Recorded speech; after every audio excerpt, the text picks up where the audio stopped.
here's the dilemma that I see with regards to conservatives, especially on the populist front. And so Trump was very good at speaking to disaffected working class Americans. And certainly the Democrats abandoned them completely in the Clinton campaign, and had been preparing to do that for years, like the idiot champagne socialists have at the universities. But in any case, Trump was pretty good at talking to working class Americans. But here's the danger, as far as I'm concerned, on the classically conservative front. And I don't really know what to do about this. It's like the radical leftists have this fundamental proposition, which is all institutions are corrupt and predicated on dominance and power. And so that's kind of their leitmotif.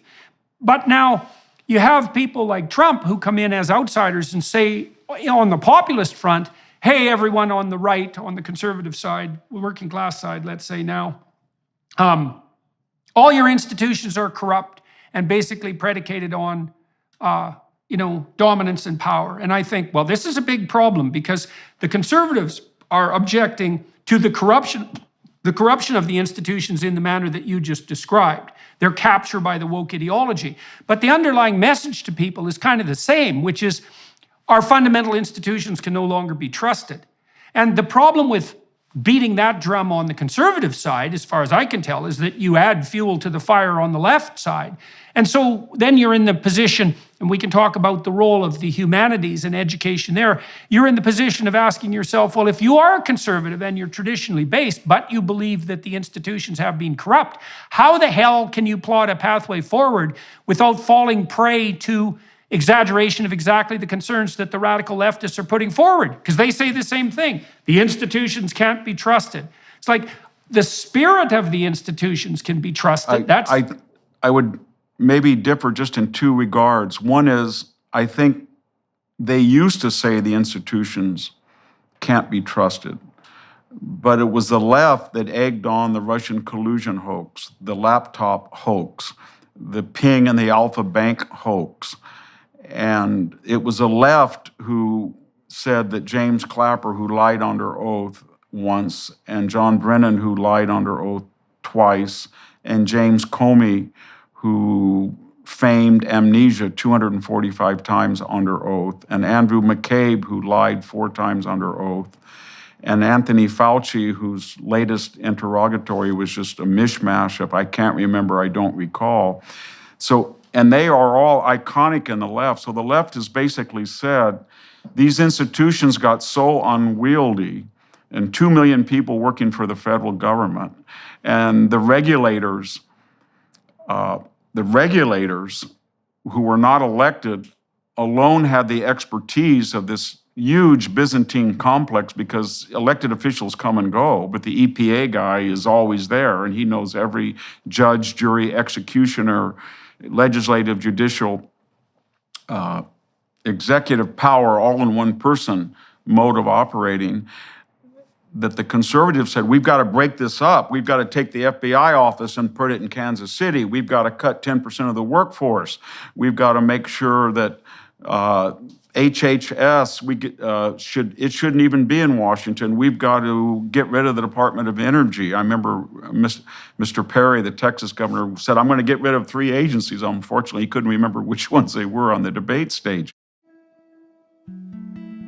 Just like physical exercise, daily spiritual exercise is critical to your well-being, especially in a world where attacks on faith and religion are happening all around us every day. There's no better time for a daily habit of prayer than during this season of Lent with Hallow, the #1 Christian prayer app in the US and the #1 Catholic app in the world. With Hallow, you can pray every single day leading up to Easter alongside world-famous Catholics and Christians like Jim Caviezel, Father Mike Schmitz, and even Mark Wahlberg. Dive deep into Scripture and the second most read Christian book of all time, The Imitation of Christ. You'll learn how to become a better individual through prayer, fasting, and giving in spite of today's broken world. Download the app for free at hallow.com/Jordan.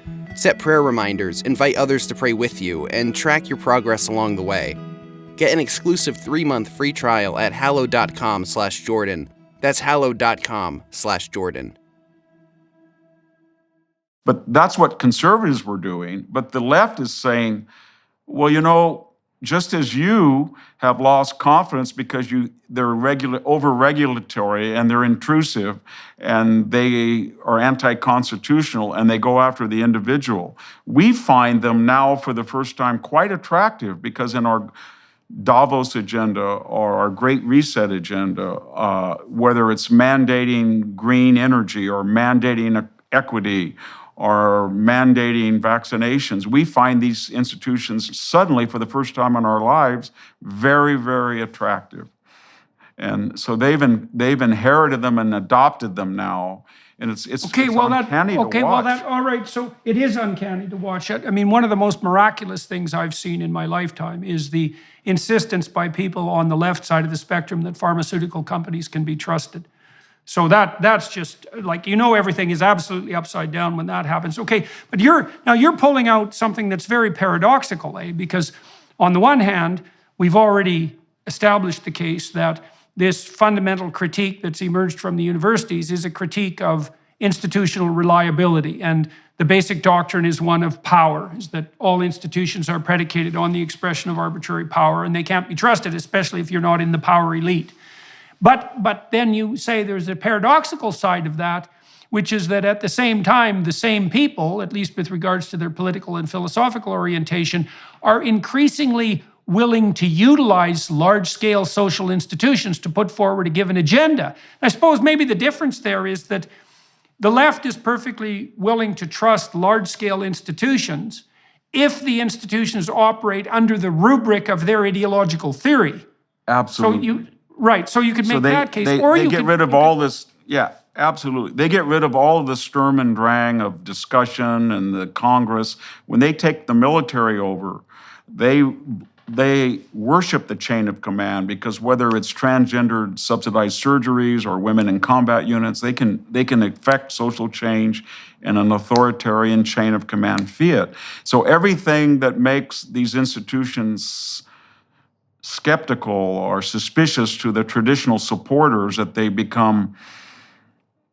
taken away the power of the individual, they are commissar-like, they're ideologically weaponized by the left. All of those things make it attractive to the left. So it's one of the strangest things, I think, in the history of the country, how the right has backed away from all of these investigatory agencies, military. They don't trust them anymore because they've been, I guess their DNA is like a virus, has been recalibrated against the individual in traditional America. And the left comes in and says, we like what they're doing. We like their overreach of civil liberties, because that's the only way that we can affect these changes that 51% of the people don't want, and because they're stupid.